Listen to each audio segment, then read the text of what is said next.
तो आज की इस वीडियो में मैं आपको जिक्सो मूवी की स्टोरी एक्सप्लेन करूंगी। तो अगर आपको वीडियो पसंद आए तो वीडियो को लाइक करें और चैनल पर नए हैं तो चैनल को सब्सक्राइब करें। तो जिक्सो एक मास्टरमाइंड इंसान होता है जो लोगों को उनके किए गए गुनाह की सजा देता है और वो उन लोगों को ऐसे ट्रैप में फंसा देता है जिससे निकलना नामुमकिन होता है। लेकिन जिक्सो ने मारने से पहले एक चांस जरूर देता है कि वो उस ट्रैप से निकल सके, लेकिन बहुत ही कम लोग होते हैं जो उसके ट्रैप को सरवाइव कर सके और वो ये सब काम पूरी प्लानिंग के साथ करता है, इसीलिए उसे कोई भी पकड़ नहीं सकता। लेकिन असल में जिक्सो को कैंसर होता है जिसकी वजह से वो मर जाता है। ये मूवी जिक्सो के मरने के 10 साल बाद की है। यहाँ पर हम एक आदमी को देखते हैं जो कि पुलिस से भाग रहा होता है और वो आदमी भागता हुआ बिल्डिंग के एक टेरेस पर आ जाता है और ऊपर पहुँचने पर पुलिस उसे चारों तरफ से घेर लेती है और उस आदमी का नाम होता है एडगर और उसके हाथ में एक रिमोट भी होता है और वो बताता है कि मेरे पास सिर्फ 17 मिनट हैं और वो कहता है कि मुझे एक पुलिस ऑफिसर चाहिए और अगर वो पुलिस ऑफिसर उसे ना मिला तो वो बटन दबा देगा और इस वक्त वही पुलिस ऑफिसर एक डिटेक्टिव के साथ वहाँ पर आ जाता है और वो वहाँ कर एडगर से पूछते हैं कि तुम ऐसा क्यों कर रही हो। तो वो जवाब देता है कि मुझे किसी भी सूरत में इस पुलिस ऑफिसर को मारना है और अगर मैंने ऐसा ना किया तो मैं खुद मारा जाऊंगा। लेकिन वो पुलिस ऑफिसर एडगर को ही गन पॉइंट कर देता है और वो उन दूसरे पुलिस ऑफिसर से कहता है कि उस रिमोट का निशाना लेकर उसे ब्लास्ट कर दो। लेकिन इससे पहले कि वो रिमोट को ब्लास्ट करते एडगर बटन प्रेस कर देता है और तभी एक गोली आती है जो कि एडगर को लग जाती है जिससे एडगर मरता तो नहीं है लेकिन बहुत ज्यादा जख्मी हो जाता है। इसके बाद हमें दिखाया जाता है कि जिक्सो का गेम भी स्टार्ट हो चुका है। यहाँ पर हमें 5 लोग दिखाए जाते हैं जो कि एक कमरे में बेहोश पड़े हुए होते हैं और एक कैमरे की मदद से इन पर नजर भी रखी जा रही होती है। जब उन्हें होश आता है तो वो देखते हैं कि उनके फेसेस को आयरन मास्क से कवर किया गया है जिनके साथ चेन बंधी हुई है और चेन की दूसरी साइड दरवाजे के साथ कनेक्ट थी और उस दरवाजे पर तेज धार वाले ब्लेड लगे हुए थे। तभी वहाँ पर लगाया गया स्पीकर ऑन हो जाता है और उसमें से आवाज आती है कि तुम पांचों ने जिंदगी में बुरे काम किए हैं जिसकी वजह से तुम लोग यहाँ पर लाए गए हो और इस राउंड से बचने का उनके पास सिर्फ एक ही रास्ता है कि वो सच बोलें। और फिर ट्रैप एक्टिवेट हो जाता है और उनकी चेन दरवाजे की तरफ खींचती चली जाती थी। स्पीकर में से फिर से आवाज आती है कि उन्हें यहाँ से निकलने के लिए अपना थोड़ा सा खून सैक्रिफाइस करना पड़ेगा और वो उन ब्लेड्स की तरफ चेन्स की वजह से घसीटते जा रहे थे और उनमें से एक आदमी ऐसा भी था जो कि अभी तक बेहोश था और उनमें से एक लड़की को ख्याल आता है कि उसने कहा था कि अपना खून सैक्रिफाइस करके वो बच सकते हैं, इसीलिए वो अपना हाथ तेजधार ब्लेड में तेज देती है जिससे उसका हाथ कट जाता है और खून बहने लगता है और उसके फेस पर लगा हुआ मास्क भी उतर जाता है और वो बाकियों को कहती है कि सब ऐसा ही करें और सब ऐसा ही करते हैं और सब बच भी जाते हैं। लेकिन एक उनमें से अभी तक बेहोश था और उसे बिल्कुल एंड टाइम पर जाकर होश आ जाता है। यहीं पर सीन कट होता है और दूसरी तरफ हमें दिखाया जाता है एडगर जो कि अभी हॉस्पिटल में था और गोली लगने की वजह से वो कोमा में जा चुका था। वहीं पुलिस ऑफिसर डिटेक्टिव को बताता है कि ये कोई बड़ा क्रिमिनल नहीं था बल्कि छोटा सा क्रिमिनल था जो कि छोटे छोटे क्राइम किया करता था। दूसरी तरफ हम एक आदमी को लटका हुआ दिखते हैं जिसके फेस पर मास्क था। फिर हमें एक डॉक्टर दिखाया जाता है जिसका नाम होता है नेल्सन। वो अपने असिस्टेंट के साथ मिलकर उस आदमी के फेस से मास्क उतारता है और जब वो ऐसा करते हैं तो वो देखते हैं कि उस आदमी का आधा फेस ही नहीं है और डेड बॉडी की हालत देखकर लग रहा था कि ये जिक्सो का ही काम है और उस डेड बॉडी के अंदर से उन्हें एक मेमोरी कार्ड भी मिलता है और उसमें एक रिकॉर्डिंग थी जो कि जिक्सो की थी। लेकिन ऐसा कैसे हो सकता था, वो तो 10 साल पहले ही मर चुका था और वो रिकॉर्डिंग में कह रहा होता है कि अब सिर्फ 4 सर्वाइवर बच चुके हैं और अगर तुम लोगों ने बचा सकते हो तो बचा लो। यहीं पर सीन कट होता है और दूसरी तरफ हमें चारों विक्टिम दिखाए जाते हैं जो कि एक दूसरे रूम में आ चुके थे लेकिन उनकी गलों पर अभी तक चेन बंधी हुई थी और उनमें से एक लड़की का नाम एना और लड़के का नाम राइम था। तभी वहाँ पर एक डॉल आ जाता है जो कि जिक्सो का फेवरेट था और उस डॉल का नाम था बिली और बिली पर एक नोट लगा हुआ था जिसके ऊपर लिखा हुआ था कन्फेस, जिसका मतलब होता है कि अपने गुनाहों को कबूल कर लो। और उनके गले में बंधी हुई चेन एक दफा फिर खींचने लगती है। तभी एक एक करके उन्हें याद आने लगता है कि उन्होंने अपनी जिंदगी में कौन से बुरे काम किए हैं और उनमें से एक लड़का कहता है कि मैंने एक जंग लड़के को एक बाइक बेची थी और वो लड़का एक एक्सीडेंट में मारा गया थोड़ी देर बाद ही, लेकिन इसमें मेरी कोई गलती नहीं थी। और एक लड़की एना बोलती है कि मेरा बच्चा मर गया और वो इस तरह के उसका बच्चा सोते सोते हस्बैंड के नीचे आकर मर गया। और बाइक सेल करने वाले लड़के को उस डॉल के पास से एक टेप मिल जाती है और जब वो उस टेप को प्ले करते हैं तो जिक्सो बोलता है कि तुम में से कोई एक है जो कि चोर भी है, और उस चोर ने एक लेडी का पर्स चुराया था और वो अस्थमा की पेशेंट थी जिसको पंप टाइम पर ना मिलने की वजह से वो मारी गई। जिक्सो कहता है कि मैंने उस चोर की बॉडी में खतरनाक जहर इंजेक्ट कर दिया है और उनके सामने 3 इंजेक्शन लगाए गए थे और उनमें से एक में जहर की वैक्सीन थी, एक में एसिड था और एक में खतरनाक केमिकल था, और उनमें से एक लड़की अपने गुनाह को कबूल करती है और मैंने ही उस लेडी का पर्स चुराया था और उसे एक इंजेक्शन चूज करने को कहा जाता है, और अगर उसने ऐसा ना किया तो उसके बाकी साथी भी मारे जाएंगे। और रायन बहुत ही ज्यादा डर जाता है और उस लड़की को कहता है कि जल्दी से एक इंजेक्शन चूज करो और उसे लगा लो,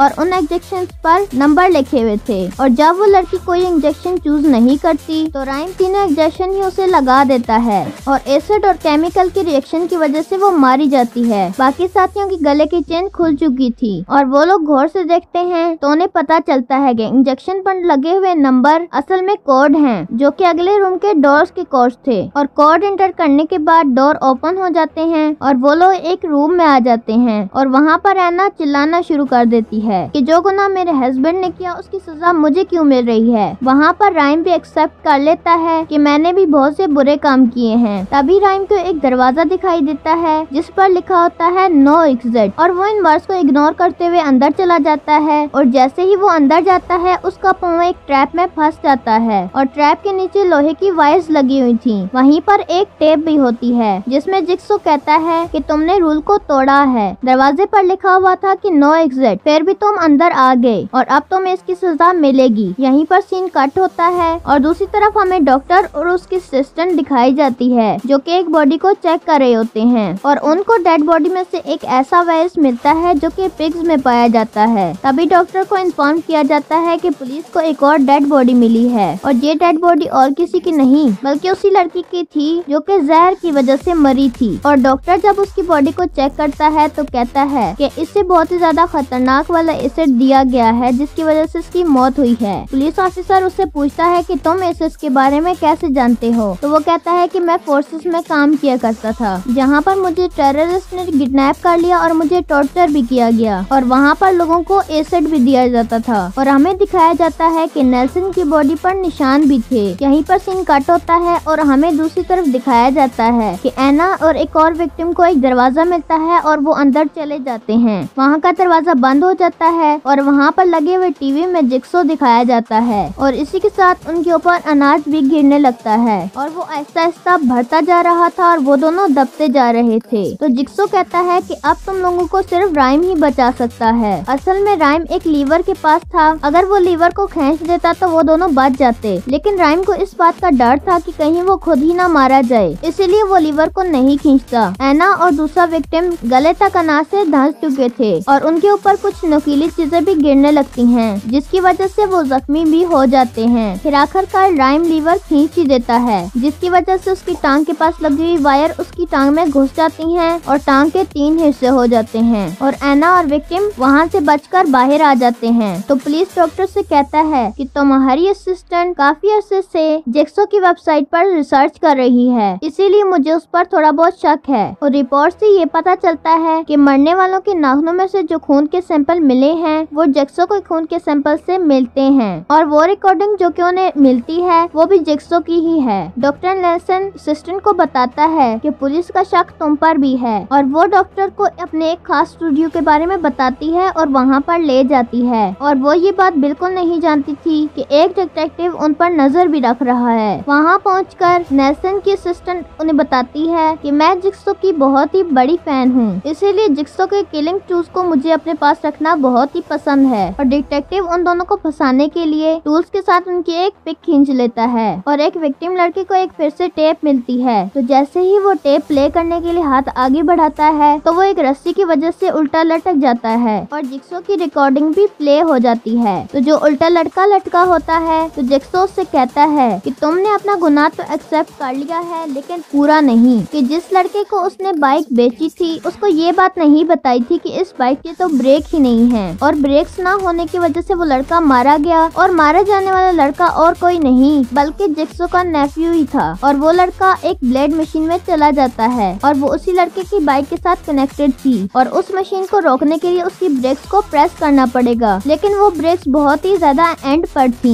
एना उस लड़के को बचाने की पूरी कोशिश करती है। उस लड़के की बॉडी के टुकड़े टुकड़े हो जाते हैं। यहीं पर सीन कट होता है और हमें हॉस्पिटल का सीन दिखाया जाता है जहाँ पर एडगर एडमिट था, लेकिन एडगर वहाँ पर मौजूद ही नहीं था और इसीलिए मीडिया जिक्सो के मरने का प्रूफ मांगती है और पूरी मीडिया के सामने पुलिस जिक्सो की कब्र खुदवाती है और जिक्सो की कब्र में एडमिट की डेड बॉडी मिल जाती है। तो इसका मतलब ये हुआ कि जिक्सो अभी भी जिंदा है और पिक्चर्स को देखते हुए पुलिस नेल्सन के असिस्टेंट को पकड़ने स्टूडियो में जाती है जहाँ पर उन्हें कटी हुई डेड बॉडी मिल जाती है और उस पर एक नोट लगा हुआ था जिस पर लिखा हुआ था कि अब सिर्फ 2 सर्वाइवर रह गए हैं। उसके बाद डिटेक्टिव नेल्सन को अरेस्ट करने के लिए चला जाता है क्योंकि डॉक्टर भी तो उस वक्त अपने असिस्टेंट की स्टूडियो में ही था। तो नेल्सन पुलिस को कहता है कि मुझे वो डिटेक्टिव फंसाने की कोशिश कर रहा है और वो खुद मर्डर्स करके मेरे ऊपर डाल रहा है और उसी पुलिस ऑफिसर ने एडगर पर भी और एडगर की बॉडी में से मिलने वाली बुलेट को एग्जामिन किया जाता है और वो गोली उस पुलिस ऑफिसर की गन से मैच हो जाती है और इन्वेस्टिगेशन के लिए वो उसके घर पर चला जाता है तो उसे फ्रिज में से डेड बॉडीज के कटे हुए पीसेस मिलते हैं। डॉक्टर नेल्सन की असिस्टेंट उसे बताती है कि जहाँ पर ये गेम खेली जा रही है वो जगह मुझे पता चल गई है और वो दोनों खुद को बेकसूर साबित करने के लिए उस जगह पर चले जाते हैं। अब नेल्सन को भी असिस्टेंट पर शक हो रहा था कि वही लोगों को शायद मार रही है और तभी वहाँ पर वो पुलिस ऑफिसर भी पहुँच जाता है और वो अपनी गन डॉक्टर नेल्सन की तरफ पॉइंट कर देता है। ये देखकर असिस्टेंट वहाँ से भाग जाती है। दूसरी तरफ एना और राइम को होश आ चुका था और उनके सामने जिक्सो बैठा होता है जिसका मतलब ये हुआ कि जिक्सो अभी जिंदा है। एना और राइम उससे कहते हैं कि वो हमें छोड़ दे तो जिक्सो उनसे कहता है कि तुम दोनों में कोई तो ऐसा है जिसकी गलती की वजह से तुम दोनों ही फंस जाओगे। तो जिक्सो ने कहता है कि तुम में से कोई एक सच नहीं बता रहा। राइम का एक कार में एक्सीडेंट हो गया था और उस कार में उसका एक दोस्त भी था और उसने सारा इल्जाम अपने दोस्त पर लगा दिया था और एना का बच्चा उसके हस्बैंड की गलती की वजह से नहीं मरा था बल्कि एना ने खुद उसका सांस बंद करके उसे मारा था क्योंकि एना उस बच्चे को बर्थ नहीं देना चाहती थी और एना ने ये सब करने के बाद सारा इल्जाम अपने हस्बैंड पर लगा दिया और उसके बाद उसके हस्बैंड को जेल हो गई। फिर जिक्सो ने एक चैलेंज देता है या तो दोनों मर जाओ या फिर दोनों बच जाओ। वो एक गन में गोली डालता है और कहता है कि यही गन तुम्हारी आजादी की चाबी है